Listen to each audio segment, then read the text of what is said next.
Bienvenue à ce bulletin d'information de la télévision rwandaise. Tout de suite, les grands titres.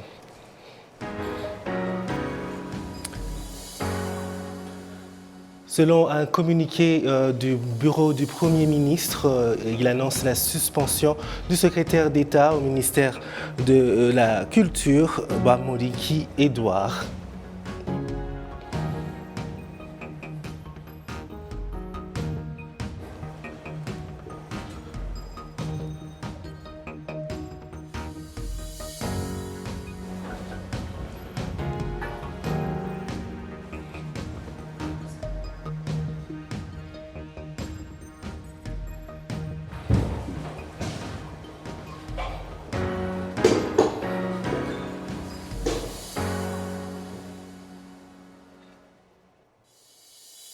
Le Fonds mondial qui soutient le programme de santé a déclaré avoir besoin d'au moins 18 milliards de dollars pour poursuivre ses efforts de prévention de la tuberculose, du VIH et du paludisme pour pouvoir continuer à prendre en charge des patients vivant dans divers pays, dont le Rwanda.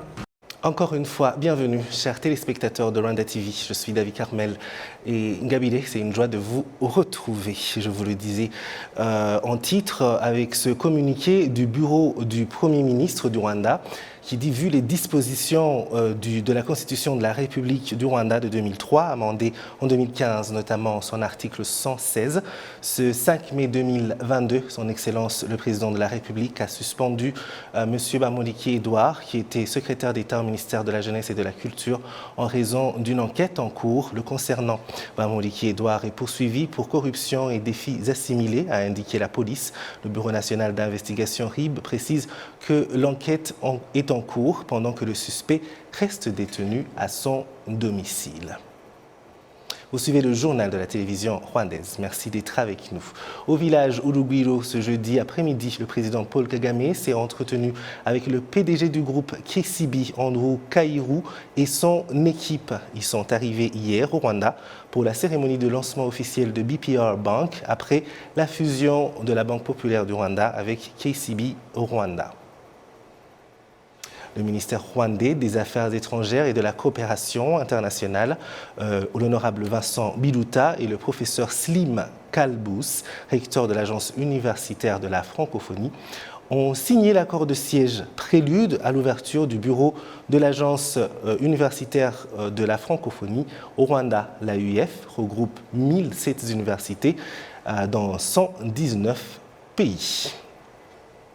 Santé, cette fois-ci, le Rwanda abritera la deuxième conférence internationale annuelle sur la santé publique en Afrique qui se tiendra du 13 au 15 décembre 2022 à Kigali. Le thème de la conférence, c'est « Relèvement après pandémie, l'Afrique à la croisée des chemins ». Créer une plateforme unique où les dirigeants, les chercheurs, les décideurs et les parties prenantes d'Afrique pourront partager leurs résultats de recherche en matière de santé publique et leurs perspectives, tout en ouvrant une nouvelle ère de collaboration scientifique et d'innovation sur le continent. Suivez la directrice adjointe de RBC, Noéla Bigirimana. En santé publique vise à donner une plateforme aux chercheurs, aux gens qui sont en politique de santé, aux membres de la communauté, à d'autres personnalités, de pouvoir prendre le temps, de prendre les leçons qu'on a apprises par rapport à cette pandémie, de pouvoir regarder la recherche, les données et non seulement s'apprêter pour ou même prévenir une nouvelle crise, et tout en continuant à renforcer nos systèmes de santé publique.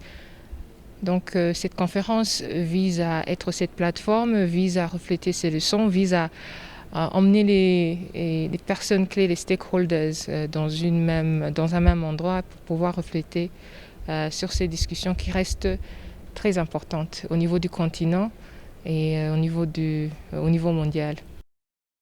Cette deuxième édition de la conférence contribue à la mission du CDC Afrique qui consiste à renforcer les capacités et les compétences et les partenariats des institutions de santé publique en Afrique afin de prévenir, détecter et répondre rapidement et efficacement aux maladies menaçantes. En se servant de la science, des politiques fondées sur des preuves et des interventions et programmes basés sur les données. La coprésidente de la conférence et la vice-rectrice de l'université Global Health Equity, le professeur Agnès Binagwaro, indique que la conférence, qui réunira de grandes personnalités dans le domaine de la santé publique en Afrique, constitue une occasion de passer en revue les leçons tirées de la COVID-19 et de créer des systèmes de santé plus résilients, capables de répondre efficacement aux prochaines crises. La conférence sur la santé en décembre 2022 permettra également d'aborder la manière dont les systèmes de santé en Afrique ont été touchés par la pandémie, ainsi que les interventions nécessaires pour remettre sur les rails divers programmes de santé sur le continent. Le journal continue, vous suivez la télévision rwandaise. Le Fonds mondial de soutien des programmes de santé a déclaré avoir besoin d'au moins 18 milliards de dollars pour poursuivre ses efforts de prévention de la tuberculose, du VIH et du paludisme pour pouvoir continuer à prendre en charge les patients et vivant dans divers pays, dont le Rwanda.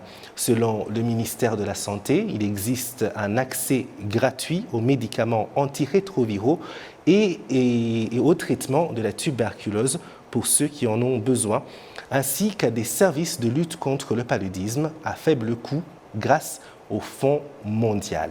Dans le plan triennal se terminant en 2024, jusqu'à présent, le Rwanda a reçu 191 millions de dollars dans des programmes liés au VIH, à la tuberculose, au paludisme, tout en versant 2,5 millions de dollars à l'organisation. Selon le conseiller technique du ministère de la Santé, le docteur Théophile Douchime, travailler avec le Fonds mondial permet de sauver des vies. Et des efforts sont en cours pour réunir les fonds nécessaires à la poursuite de cette initiative. Selon le Fonds mondial, 18 milliards de dollars sont nécessaires pour maintenir le programme au-delà de 2024.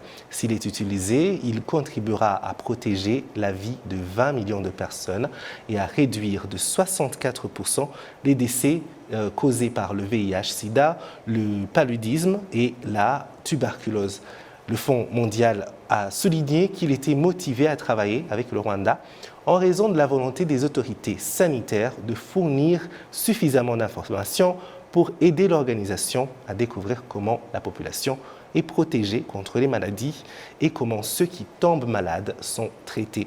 Les activités du Fonds mondial au cours des 20 dernières années dans 100 pays dont le Rwanda ont aidé à sauver 44 millions de vies. Voilà, c'est tout pour ce flash d'information. Merci de nous avoir suivis. Je remercie toute l'équipe qui m'a aidé à le préparer. Continuons à respecter les gestes barrières contre la COVID-19.